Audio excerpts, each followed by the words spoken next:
Assalamu alaikum wa rahmatullahi wa barakatuhu. Ashhadu an la ilaha illallah wahdahu la sharika lah wa ashhadu anna Muhammadan abduhu wa rasuluh. Amma ba'du fa'udhu billahi minash shaitanir rajim. Bismillahir rahmanir rahim. By the grace and mercy of Allah Ta'ala, we're studying the life, the legacy, the seerah of Syedna Imam al-Mahdi alayhi wassalam, Mirza Ghulam Ahmad Qadiani. And we had covered till the year 1902. And inshallah ta'ala, my intention for today's lecture is to cover 1903 as well as 1904. In the year 1901, sometime in 1901, one of the students of Hazrat Shahzada Abdul Latif Sahib Shaheed radiyallahu ta'ala anhu, whose name was Maulvi Abur Rahman Sahib radiyallahu ta'ala anhu, had just gone back from Qadian to Afghanistan, and there he got into a debate with few people, and he spoke about the concept of jihad. At that time, the Amir of Afghanistan was very big on fatwa in favor of physical jihad, so that he could have people that are on the border, the tribes on the border, to go all out against the British soldiers. And because of the Maulvis that were in Afghanistan and the fatwa that they issued, the tribal areas attacked these British soldiers, and many British soldiers were killed. So in the midst of all of this, Hazrat Mawāhibur book, Government Angrezi or Jihad, came out, British Government and Jihad, in which Hazrat outlined the true concept of jihad and how in this day and age Islam is not being attacked by the sword. Hence, there is no need to wage a war of sword against others. Rather, this was the time to wage the war of pen. So, Maulvi Abdul Rahman Sahib radiyallahu ta'ala anhu presented this concept, the true concept of jihad in this day and age, whereby some of the people who also had ties to the Al Hadith Firqa in Punjab, they reported to the Amir of Afghanistan saying, this man has done the bad of this Punjabi who claims that he is the Mahdi and the Messiah. And this man is giving fatwa which is going against the concept of jihad as we, meaning referring to the Afghans, as we have understood it. So our suggestion is, do something about this guy.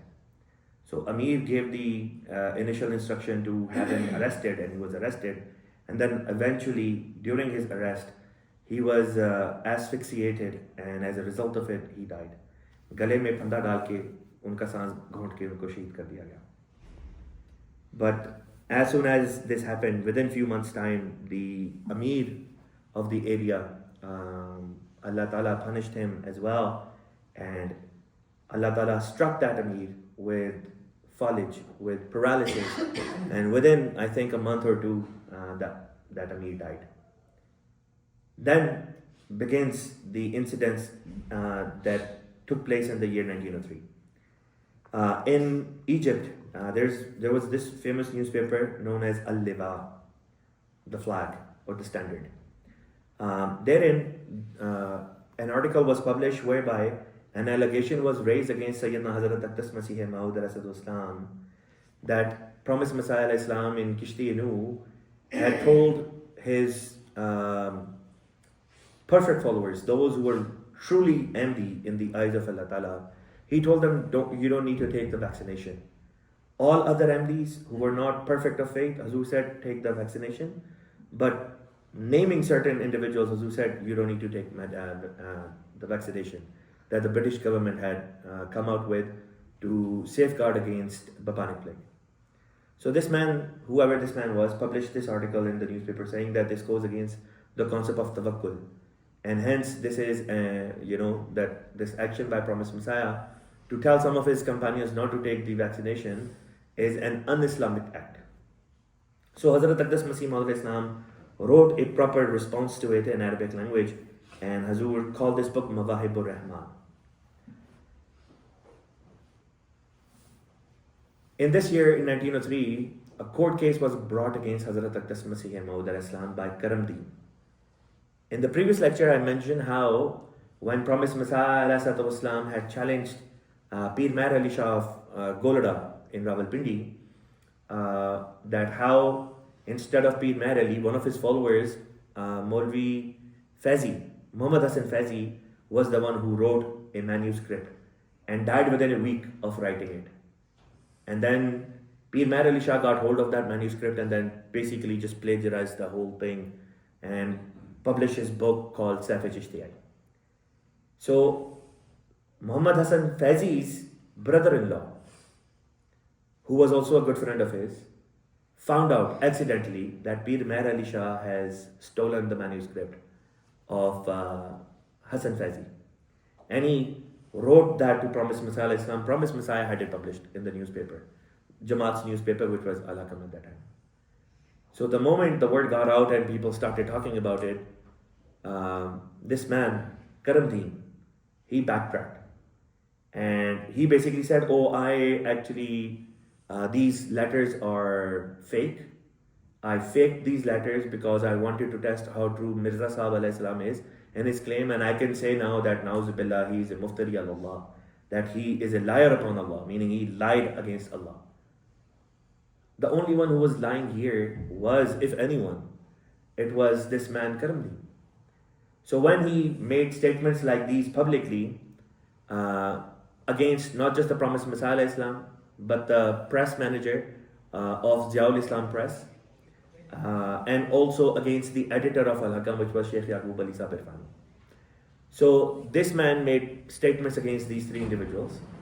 Not Promised Messiah, but the other two individuals filed court cases against Karam Din, saying that this man has lied and this man has done evil things or written wrongful things about us. So they filed cases against Karam Din. Karam Din in response turned around and filed a case against Promised Messiah as well as these two individuals. So initially the court case was thrown out, and because he was saying that my brother-in-law, who was now dead, Maulvi Muhammad Hassan Faizi, that Promised Messiah had called him a liar, and this is basically an attack on his character. And because he's not here today, he has passed away, so I am filing this case on his behalf. The case had no merit, and eventually the case was thrown out. For this case hearing, initially Hazrat Aqdas Masih Maud had to travel to Jhelum. And when he traveled to Jhelum, at each stop that he had to make, so from Qadian to Batala, Promised Messiah had to go on a horse carriage. From Batala to Amritsar, he had to take a train. From Amritsar to Lahore, he had to take a train. From Lahore to Jhelum, he had to take another train. So at each junction, thousands of people, at certain times more than 10,000 people showed up at the train station just to catch a glimpse of Syedna Ahmad alayhi salatu wasalam. And why shouldn't they? After such a long period of time, Allah the Almighty had sent a prophet in this world. This was a rare sight. So those who were followers of Syedna Ahmad alayhi salam, obviously they would come out to see him. And those who were on the sidelines, they wanted to come out and see him as well. And those that were opposing him, they also wanted to come and see. So more than 10,000 people at these stations would be there. And at times, it became extremely difficult for the management, the railway management, to handle the crowd. So much so that they had to open the gates because they feared that the crowd might eventually become violent if they're not allowed to see Mirza Sahib alayhi salam. So the headmaster came to the Promised Messiah alayhi salam and said, Huzur, there's a huge crowd here to catch a glimpse of yours. Would you please come and stand at the door of the train or the gate of the train so that people can catch a glimpse of you? So Promised Messiah got up from his seat and stood at the door of the train for a few minutes so that people could catch a glimpse of him. And this is how it was at every single juncture where the train stopped. And at times the train was forcefully stopped for longer periods of time so that people can catch a glimpse of Hazur. Anyhow, Hazur arrived in Jhelum, And when he arrived in Jhelum, it was afternoon time, and again the same thing happened. From Jhelum station to the residence where he was accommodated, there was a huge line of people, huge queues of people. And thousands of people had gathered outside the residence where Promised Messiah was going to be staying. So when Hazur went into the bungalow where he was staying for this trip, the host came and said, Hazur, would it be possible if you could come to the rooftop? And there is a sitting arrangement made for you over there. And you could overlook from the balcony and people can see you as well. So thousands of people were there that had just come out to see a glimpse of Promised Messiah. Remember, this was peak bubonic plague era, peak town time. And thousands, hundreds of thousands of people were writing to him and entering the fold of Islam Ahmadiyyat. So during this trip, thousands of men as well as women accepted, and Hazur stayed here maybe perhaps not more than a couple days. And thousands of people in person came and gave their oath of allegiance. It is mentioned in Tarikh Ahmadiyyat Volume 2 that Hazur, after the court hearing, when he came back, there were a very big crowd of men that wanted to do Dastibat, meaning they wanted to hold the hand of Promised Messiah and gave their oath of allegiance. So that happened, and then Hazur was informed that there is a large crowd of women waiting for him inside.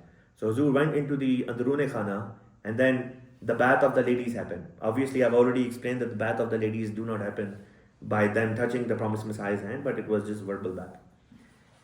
Then he's informed there is another crowd of men outside. He came outside, he took their bath, and in the meantime, indoors, it's packed again. Another group of women have come. So this kept happening back and forth, back and forth, back and forth. And the day that Promised Messiah had to travel back to Qadian, again, same thing was happening. So thousands of people were blessed to do the bayat of Masih Maud in person this way. In this trip, Hazur led Zohar and Asr prayers himself.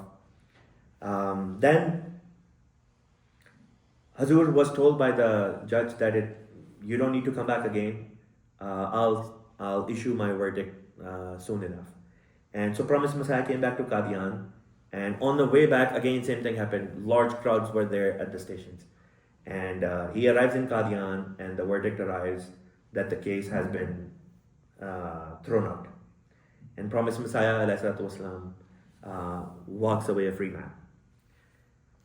Around the same time, Hazrat Aqdas Masih Maud Islam's book Mawāhibur Rahman had just come out. And in Mawāhibur Rahman, Hazur mentioned about Karam Din.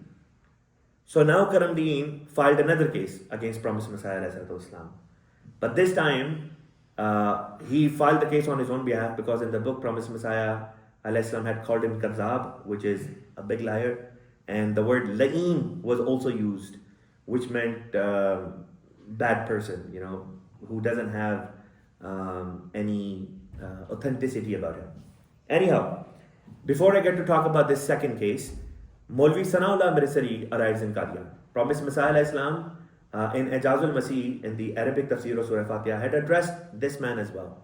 And as we said, if anything, you should come to Qadian and investigate my prophecies rather than issuing fatwas and whatnot. Come to Qadian, I'm willing to pay for it. Come to Qadian, investigate all of my prophecies. Study them one by one, meet the eyewitnesses who have seen the fulfillment of those prophecies. And based on Minhaj-e-Nabuwwat, based on the precepts of prophethood, if you find a single prophecy or any prophecy that did not come true, then I'll pay you for each such prophecy that you find, I'll pay you 100 rupees. It was a very, very big amount. So, and remember, Promised Messiah ﷺ in Anjam-e Atam few years prior had already said, I am not going to be debating anymore. Right? So Hazur had clarified that it's not going to be a debate, but Hazur invited him, come to Qadian, stay with me, spend some time in my presence. Allah will show you some signs and you can also investigate. So what Sanaullah Amritsari did is, he didn't inform Promised Messiah. He just came unannounced. And instead of coming to the house of Promised Messiah Islam, as Promised Messiah Islam had invited him, he ended up going to the mandir, to the Hindu temple of Aryas. The same people that used to curse at Rasulullah sallallahu alaihi wasallam, the holy founder of Islam, the enemy of Islam. Him calling himself a Maulvi Sanaullah or Allama Sanaullah ended up going and staying with those who used to abuse Holy Prophet sallallahu alaihi wasallam. ये बेशर्मी नहीं थी तो और क्या था? So Hazrat Masih Maud found out when he arrived in Qadian and sent a note to Promised Messiah that Hazur, I am here now, so come and let's do a manazara. And Hazrat Sahib was like, what is this man doing? Number one, he comes unannounced. Number two, he goes and stays with the enemies of Islam. Instead of coming and staying with me, my offer was, come stay with me and you'll witness a sign. And instead of coming to me and then agreeing that he will accept the minhaj-e-nubuwwat for discussion or for whatever he needs to investigate, instead he's asking me to do a public debate, knowing full well that I've already said I'm not going to be debating anymore. So Sanaullah Amritsari was trying to lay a trap. If Promised Messiah accepts to debate him, he'll say, but you had said on oath you will not debate any further, and now you're breaking that oath, hence you cannot be a true claimant. And if Promised Messiah Islam does not debate with him, he'll use that as an excuse and say, look, I even went to Qadian, all the way to Qadian, and Mirza Sahib ran away. So Promised Messiah Islam told him, this is not the right way. This shows that your intention was never right. You never came to me, you came unannounced, and you went and you stayed with the enemies of Islam. And then, knowing full well that what I have written in Jamiatam, this is what you're doing. So, this man goes back, publishes a pamphlet. It's called Fateh Qadian, Victory of Qadian. Qadian has been conquered, God forbid. And says, I went to Qadian, Mirza Sahib invited me to come and debate him, and then ran away. Na'uzubillah, inna lillahi wa inna ilaihi raji'un.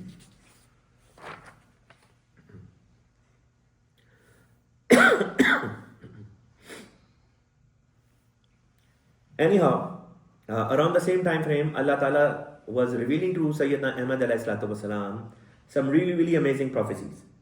At this time, Hazrat Masih Maud was shown in a vision that the staff of the king of Russia, the staff of Tsar of Russia, was given to Promised Messiah ﷺ, which meant a time will come when Ahmadi Muslims will rule Russia. Only Allah Ta'ala knows when this prophecy will come true. There is another prophecy which was given to Promised Messiah Islam, where a third world war is to take place. And after that third world war, Russia would recover sooner. And as a result, they'll turn towards God.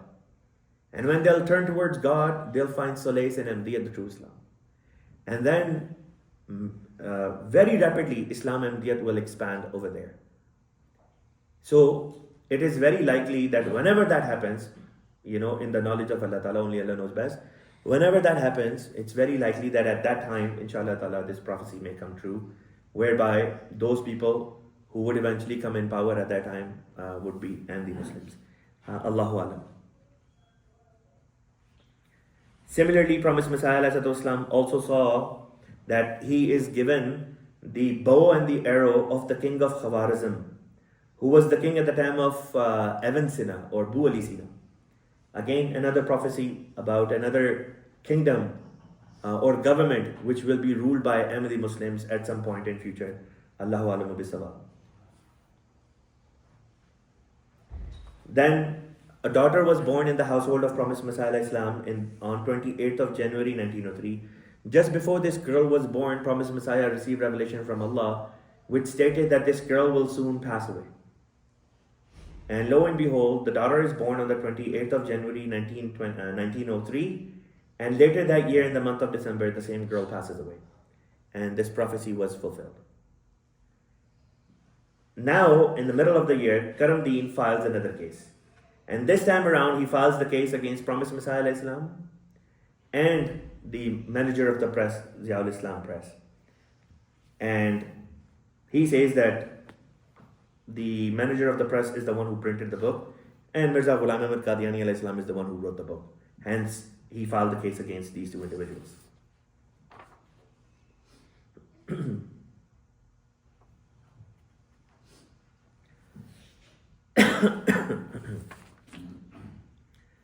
The case was in its nascent phase, in its very early phase, and Allah Ta'ala revealed to the promised Messiah ﷺ by way of revelation that initially there will be some taklif which will come to the promised Messiah ﷺ. That initially there will be some trouble which would come Hazur's way, but the end result is going to be in Hazur's favor, and Karam Din is going to be humiliated. Promised Messiah ﷺ published it. He told everyone, my Allah has told me this. Now listen how things happened in such miraculous ways. The judge, the magistrate in whose court the case was presented was Chandulal. Chandulal was a Hindu guy, and he was an Arya, and he was against promised Messiah Islam to his court. Super against him.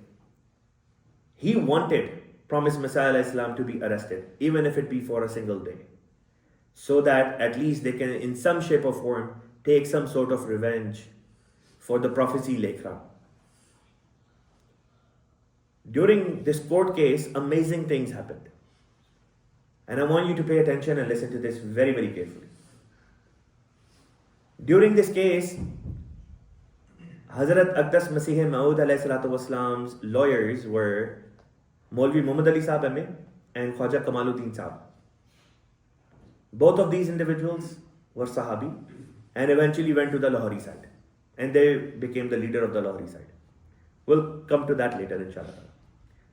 So, during this case, the point was made that Hazrat Aqdas Masih Maud Islam is claiming to be a prophet of God. So, whoever rejects a claimant of prophethood is a mukazzib. So, in that sense, when promised Messiah Islam had used the word mukazzib for this man, he was correct. And the one who made this point in front of the court was Maulvi Muhammad Ali Sahib and Khwaja Kamaluddin Sahib. On the record, not once, many times, that the claim of Mirza Sahib alayhi salam is that of a prophet of God.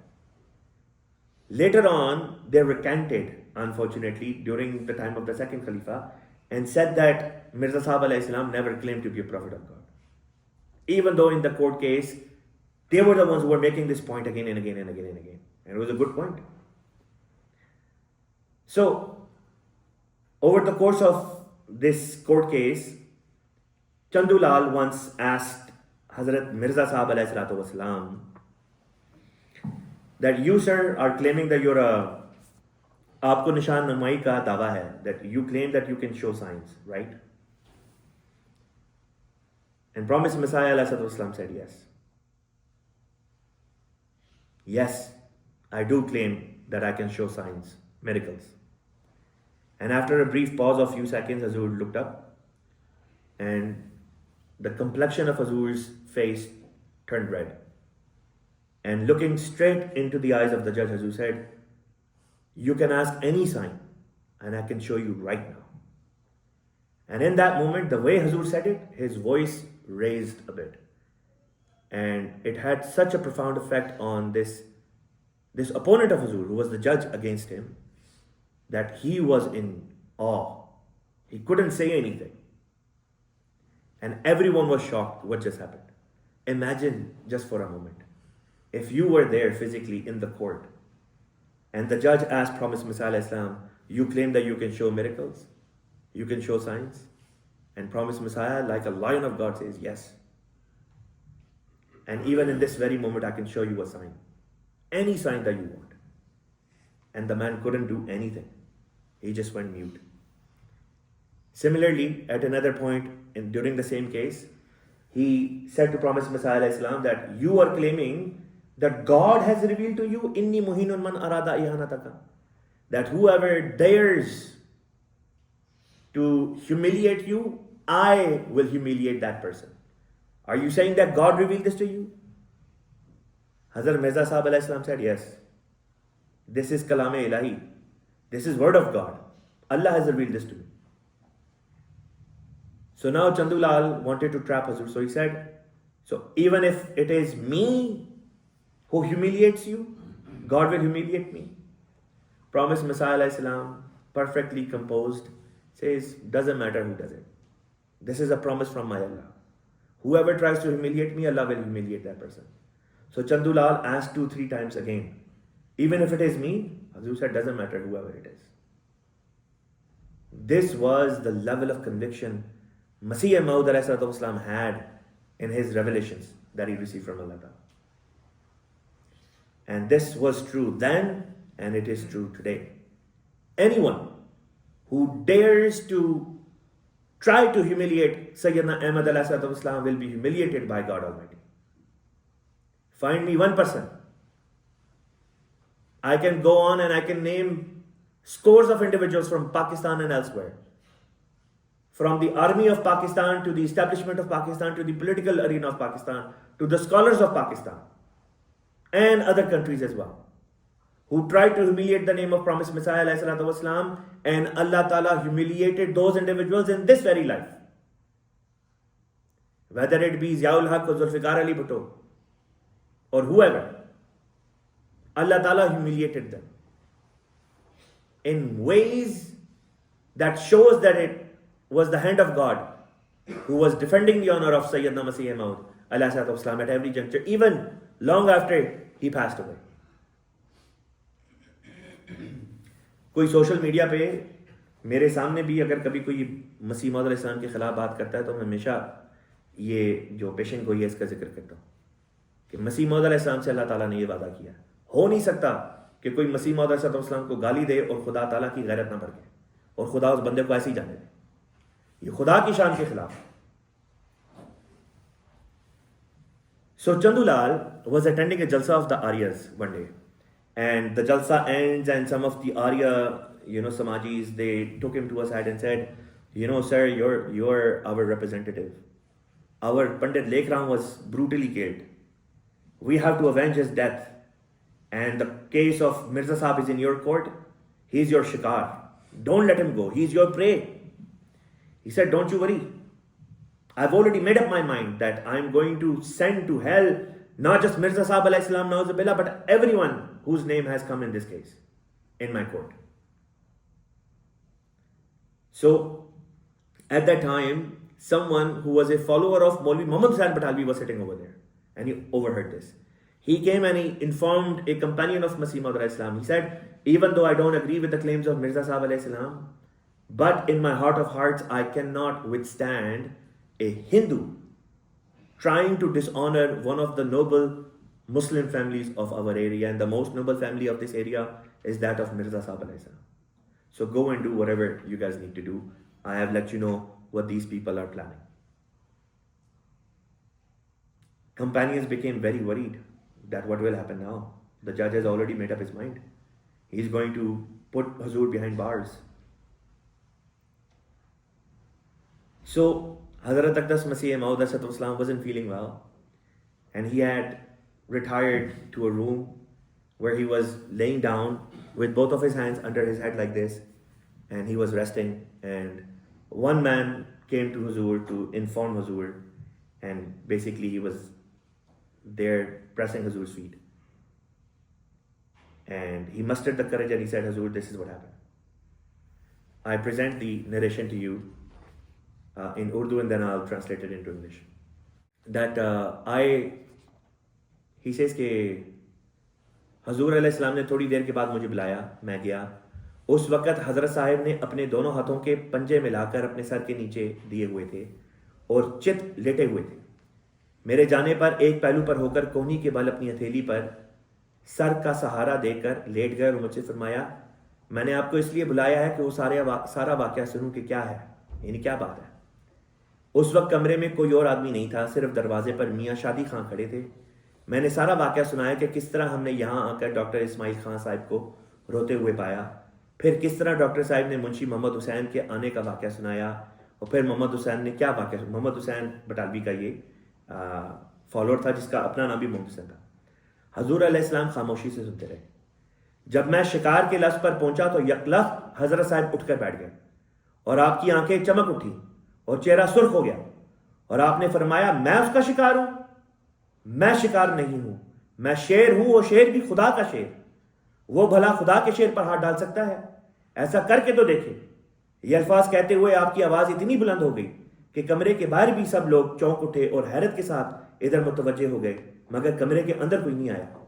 حضور علیہ السلام کئی دفعہ خدا کے شعر کے الفاظ دہرائے، اور اس وقت آپ کی آنکھیں جو ہمیشہ جھکی ہوئی اور نیم بند رہتی تھیں، واقعی شیر کی آنکھوں کی طرح کھل کر شعلے کی طرح چمکتی تھیں، اور چہرہ اتنا سرخ تھا کہ دیکھا نہیں جاتا تھا۔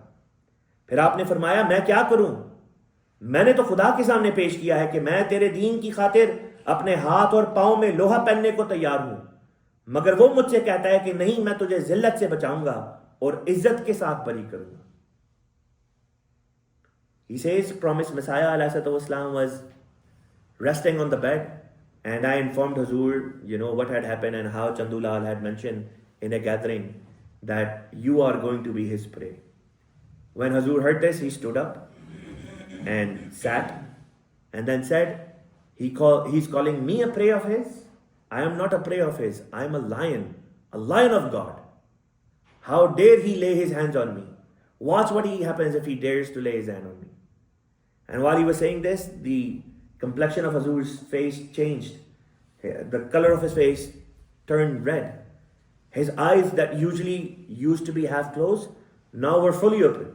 And his voice was raised to a point where people outside the room could hear it, as if a lion was roaring. And Hazur said, what can I do? I have said to my God Almighty that I am ready and willing to have handcuffs in my hand for the sake of Allah and His religion. But my Allah keeps telling me that I will save you from humiliation and you will be freed from this case.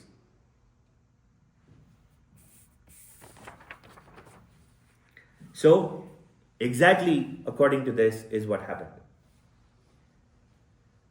In another gathering, on a side note, some Khudam, some servants of the promised Messiah ﷺ were sitting with him, and they said, Hazur, Chandulal wants to have you arrested even if it be for a day.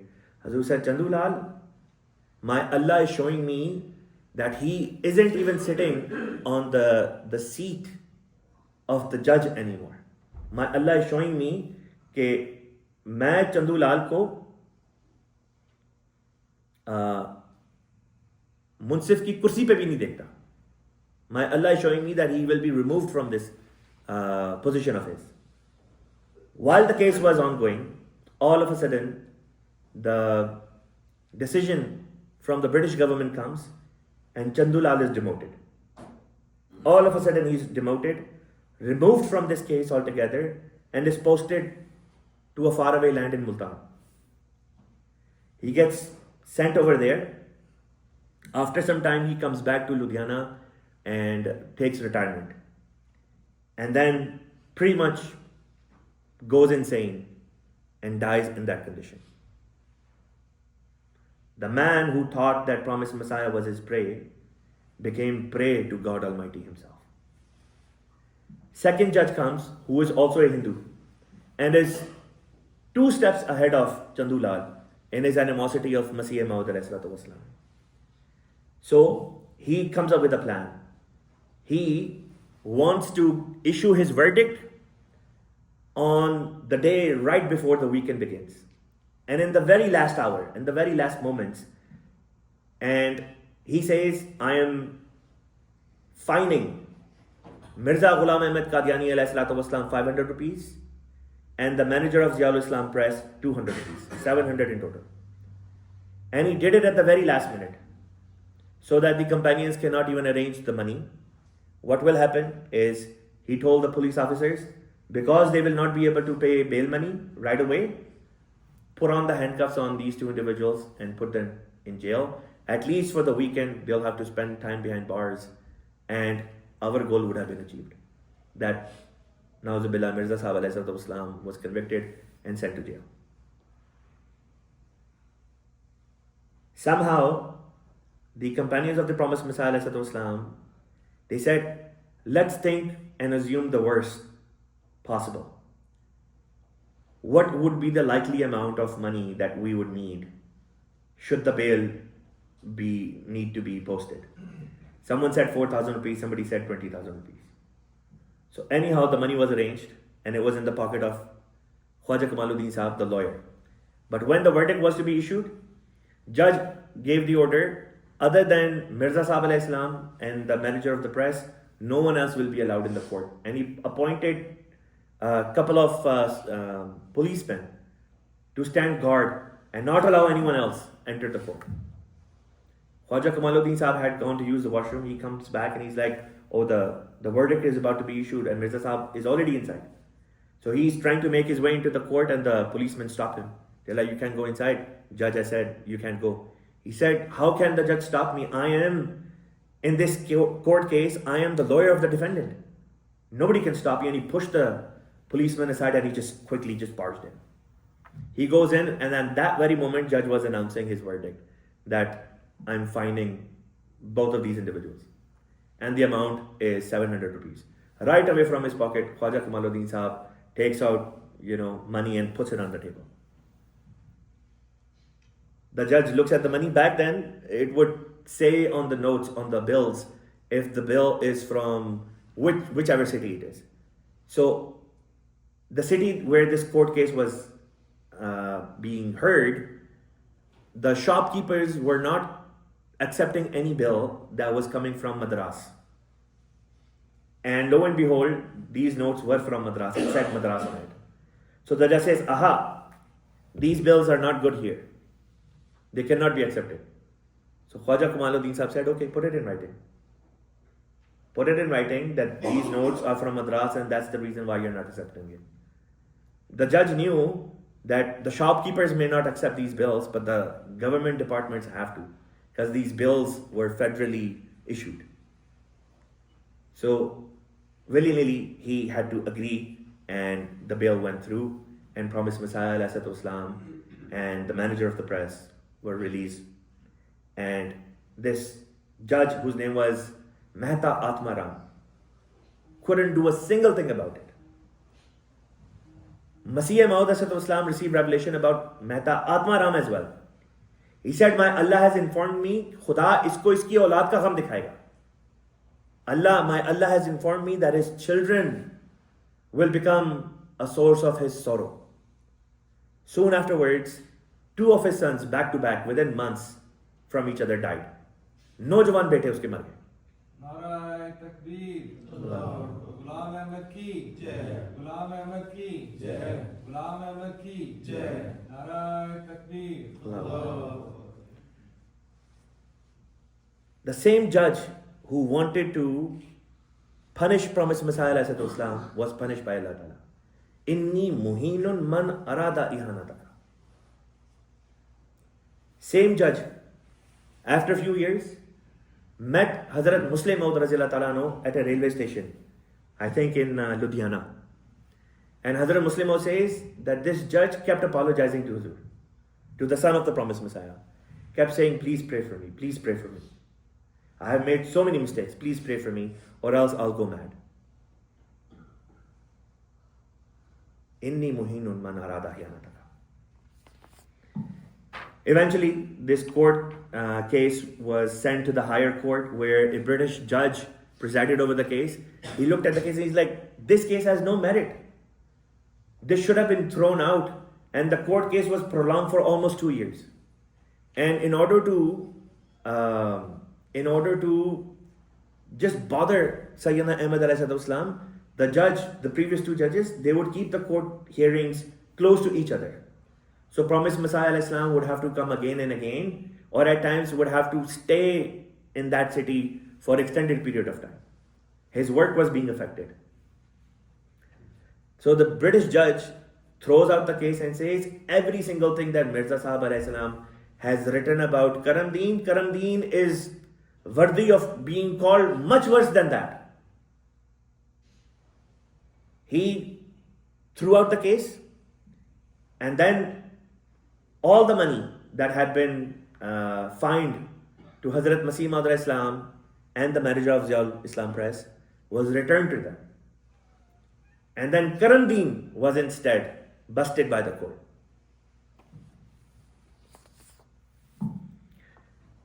In the same year, now I'm talking about 1903, 1904 era. On the 14th of July, oh by the way, during Hazur's travel to Jhelum, Sahibzada Abdul Latif Sahib Shaheed Raziyallahu Ta'ala anhu was with him. A day came when there was so many people came, thousands of people came, and all of them wanted to be inside the court. So there was no way for them to be accommodated inside the court. So it was outside. They were all accommodated outside. A chair in the center was placed for Masih Maud Islam, and imagine thousands of people sitting there. And Sahibzada Abdul Latif Sahib Shaheed was sitting in Hazur's feet. Sahibzada Abdul Latif Shaheed was a prince from Afghanistan who had 50,000 followers of his own. And this Buzurg used to receive ilham and revelation from God Almighty as well. And it is narrated that at that time, Sahibzada Sahib and Promised Messiah were communicating with one another in Farsi Zuban, in Persian. And it is narrated by my great-grandfather, who was a Sahabi of Masih Maud Islam, Hazrat Malik Ataullah Sahib Raziyallahu Ta'ala anhu, that in that gathering, Hazrat Aqtas Masih Maud Islam made a speech. He said, and in that speech, Hazur Hazur stated a Persian couplet of his. Hazur said, Imrooz kome man, nashanasad maqame man, Ruze bigriya yad kunan waqte khushtaram. Today my nation has rejected me. Imrooz kome man, nashanasad maqame man. They have not recognized my true status. Ruze bigriya yad kunan waqte khushtaram. But that day will come when these people will cry their heart out, reminiscing about these blessed days of mine. And when he said this, everyone in the crowd was crying. So in that journey, Sahibzada Abdul Latif Shaheed Raziyallahu Ta'ala anhu was there. The way he ended up with Promised Messiah Islam is that he wanted to go for Hajj, but on the way to Hajj, he decided that it's not right for me to go to Hajj without first seeking the approval of Syedna Mahdi alayhi salatu wasalam. Since Allah had sent Imam Mahdi, I have to go and seek his permission. So he came to Qadian and then just stayed in Qadian, didn't go forward. And while he was there in Qadian, Hazur had to travel to Jhelum, so he traveled to Jhelum with Hazur. And he knew, as if Allah Ta'ala had revealed to him, that when Promised Messiah will die, Maulana Nuruddin Sahib Raziyallahu Ta'ala anhu will become the first Khalifa. So whenever someone would come to Qadian and they would want to leave, they would come and meet Masih Maud Islam, take his permission to leave, and then come and meet Sahibzada Sahib, And Sahibzada Sahib will say, did you take the permission from Maulana Nuruddin?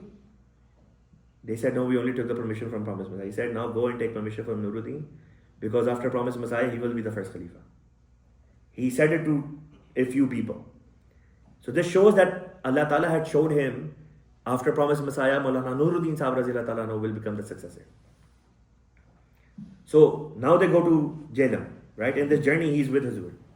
And while in Jhelum, one day he comes to the room where other companions were staying, and he said, I am receiving this revelation again and again and again and again. And the words of that revelation was, Sarbade, Sarbade, Sarbade, which means God desires the sacrifice of your head. God desires the sacrifice of your head. God desires the sacrifice of your head. He knew when he will go back to Kabul, to Afghanistan, he will be killed. On the other hand, Promised Messiah Islam had received revelation already, Shatani Tuzbahani, 2 goats will be slaughtered. So sometime back, Maulvi Abdul Rahman Sahib was martyred. I already spoke about that, who was the first martyr of Ahmadiyya. And this was going to be the second martyrdom. So eventually the time comes and Sahibzada Sahib goes back. Once he goes back, he is arrested. The word gets out, he is arrested by the forces of the Amir of Afghanistan. And eventually a written debate takes place between the Maulvis, the mullahs of the Amir, and between Sahibzada Sahib. And Sahibzada Sahib destroyed these guys in that written debate. But these Maulvis issued an edict. They issued the edict or fatwa kufr against Maulana Sahibzada Sahib. And the verdict is passed that he will be stoned to death. Before that, I think 80 pounds of bediyan, handcuffs and shackles, were put on Sahibzada Sahib. And if you see the picture of Sahibzada Sahib, he was not of bulky physique. He was a very skinny man. He used to eat very little. And once he said, I hear कि मुझे दोज़ख का शोर व ग़ौग़ा सुनाई देता है, अगर तुम्हें भी सुनाई दे तो तुम भी खाना कम खाया करो. I can hear the commotion of hell, and if you could hear it, you would also lose your appetite. So he was a very big buzurg in his own right. Eventually, the king wanted to spare him and said, just say it in my ear that you have recounted your faith in Mirza Sahib alayhi salam. He said, absolutely not. Do whatever you want to do. He said, okay, don't say it. Just with the blink of your eyes, just insinuate it so that I can show to people that you've recanted your faith, and you don't have to say it. I'll take care of it. He said, absolutely not. And if you lie in front of people that have recanted my faith, I'll tell them that you're a liar. Now do whatever you want to do. So they brought him in the middle of a maidan in a field, dug a hole halfway through, and up to his waist, or maybe up to his chest, he's buried alive. And then they stone him to death. Nobody wanted to throw the first stone. They all feared, because they knew this was a man of God. Eventually, they did it, and his body laid there for 40 days. The king had decreed, nobody will bury this body. At this time, there were soldiers on guard who would make sure nobody comes in the dark of the night and carries the body away. And it just so happened that one of those nights, the soldiers that were on duty, one of them was an individual whose brother had become an enemy.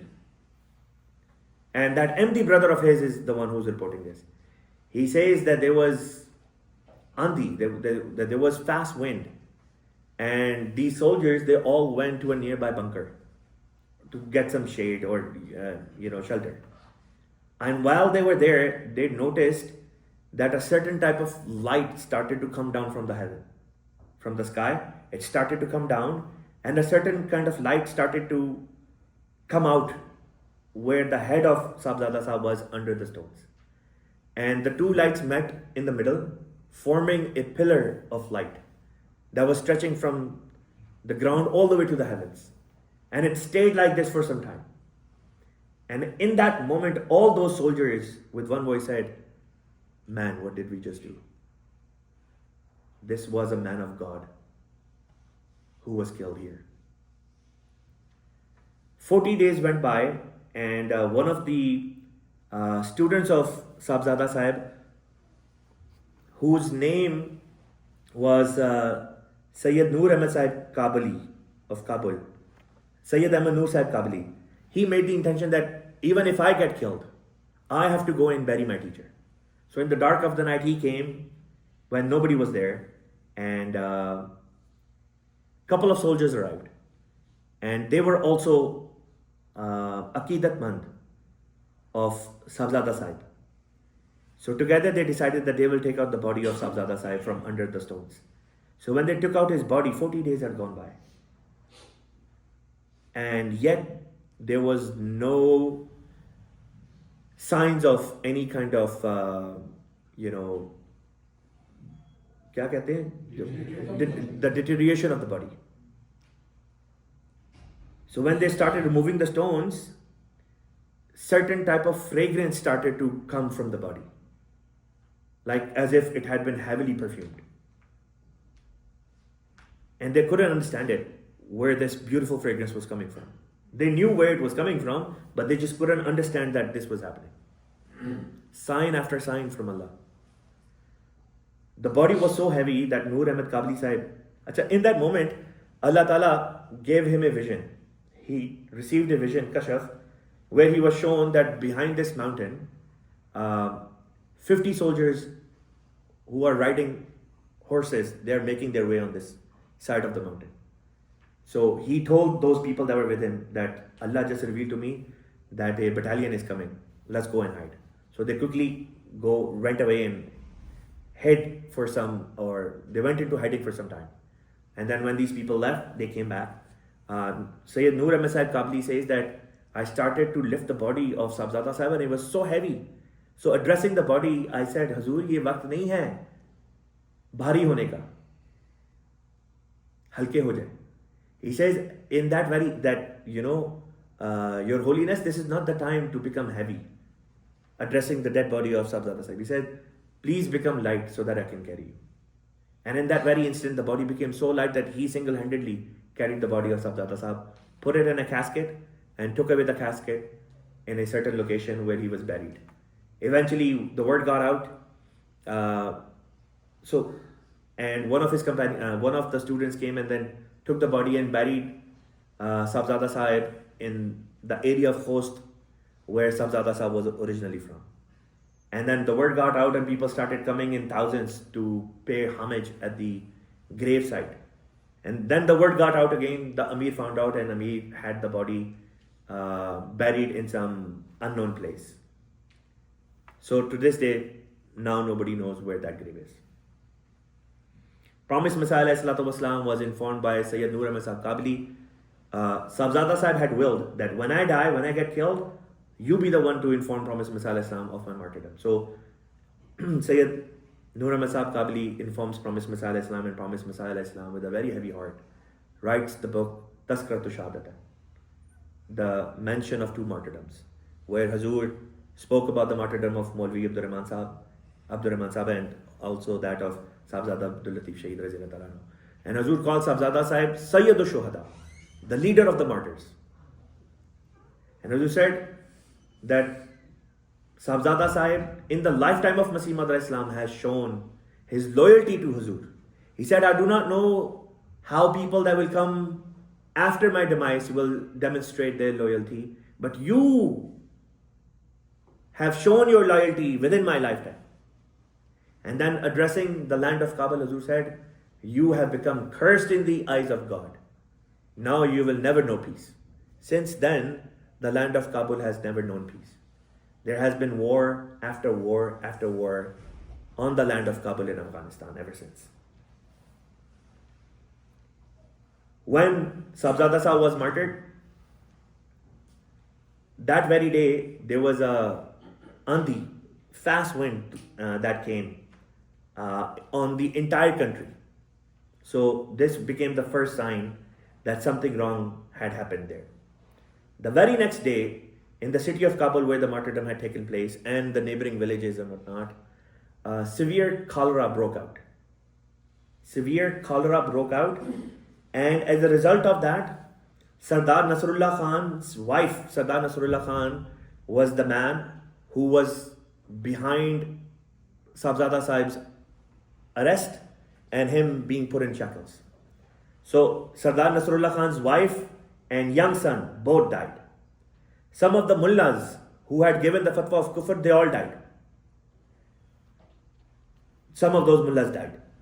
Then those Sharir Ahle Hadith Punjabi individuals who were instigating the Amir of Afghanistan to take action against Shahzada Sahib, they also could not escape divine wrath and were arrested for different crimes and were punished.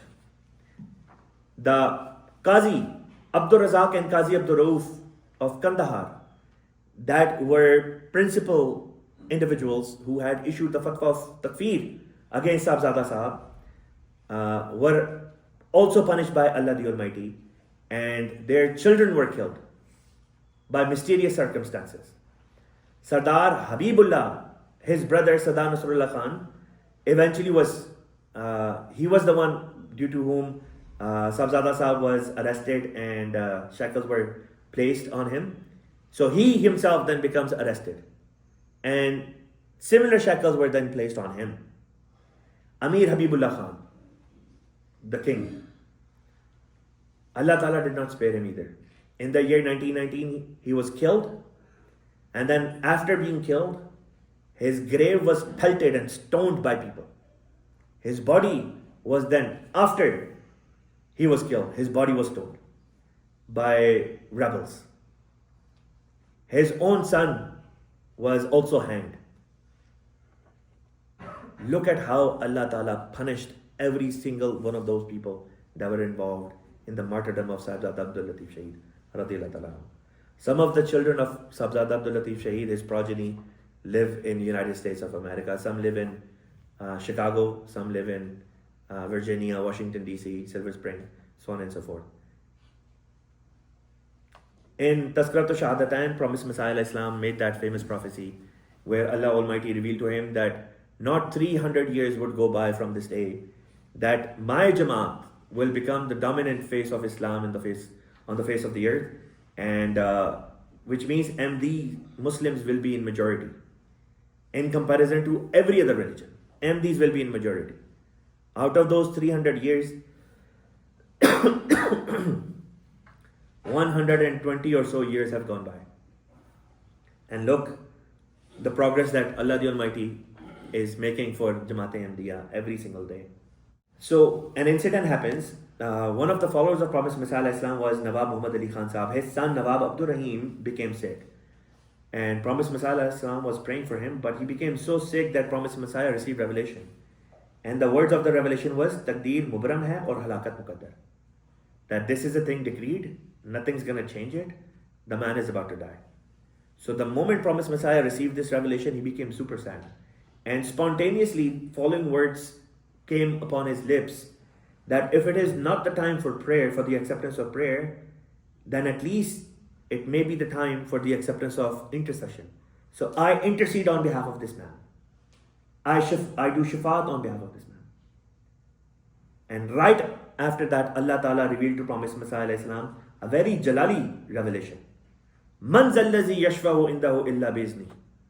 Who dares to intercede in the court of Allah without God's permission?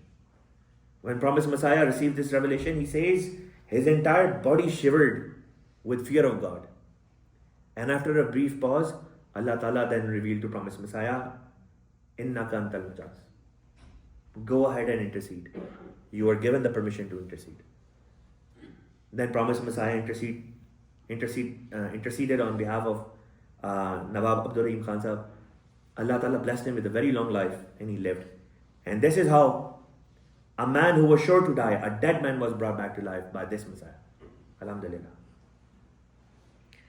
In 1904, Promised Messiah Islam was receiving revelations which were of very high level, in the sense that it addressed countries now.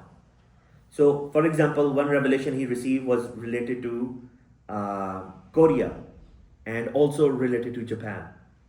Ek mashriqi taqat aur Korea ki nazuk halat. Similarly, Promised Messiah was receiving revelation about another daughter who was going to be born in his household. Fulfilling that prophecy, that revelation, Sahibzadi Sayyida Amatul Hafiz Begum Sahiba radiyallahu ta'ala anha was born in 1904. She was the youngest child to be born in the household of Syedna Masih Maud alayhi salatu wasalam. In this year, Promised Messiah traveled to Lahore, where he delivered 4 lectures, and then also traveled to Sialkot, where Hazur delivered a lecture over there. There were public baths, public oath of allegiances happening, where thousands of people were giving their oath of allegiance to Sayyidna Masih Maud in person. Hazrat Muslim Maud has mentioned that during one of these travels, he was with Hazrat Masih Maud Islam. And on one particular instance, I think it probably happened either in Sialkot or in Lahore, Promised Messiah Islam had to come out of his residence and sit in the car which was prepared for him, and then had to travel somewhere. But the crowd was so big that it was very difficult, and police was there to escort Promised Messiah Islam. And people started throwing stones. In their animosity against Masih Maud Islam, many people started throwing stones at Hazur. None of the stone came to Hazur, didn't touch him, but it hit the car in which Hazur was sitting. And I think Mian Bashir Ahmed Sahab or Mian Sharif Ahmed Sahab, or maybe Mian Mubarak Ahmed, one of them was also in the car, who was looking out, and his hand got struck by one of the stones. And Hazrat Muslim says that he saw a man who had his arm amputated, and there was still a bandage on it, which meant that it had happened maybe rather not too long ago, or maybe there was another wound on this man's hand. वो बंदा टुंडा था, उसका एक हाथ जो था वो कटा हुआ था, और वो भी even that man who was armless, with his wounded arm, he was hitting the other arm of his and kept saying, Mirza nat gaya, Mirza nat gaya, meaning Mirza Sahib alayhi salam ran away, Mirza Sahib ran away. Look what animosity does to you. If someone is claiming to be from Allah Ta'ala, there are only two possibilities. Either he is from God or he is not from God. If you don't take his claim seriously and you don't investigate, and he turns out to be a false person, you didn't lose anything. But if he turns out to be true in his claim and you neglected him, you did not investigate, then you will be held accountable on the Day of Judgment. This is a punishable sin in the eyes of God. So when somebody claims something, it's worth looking into.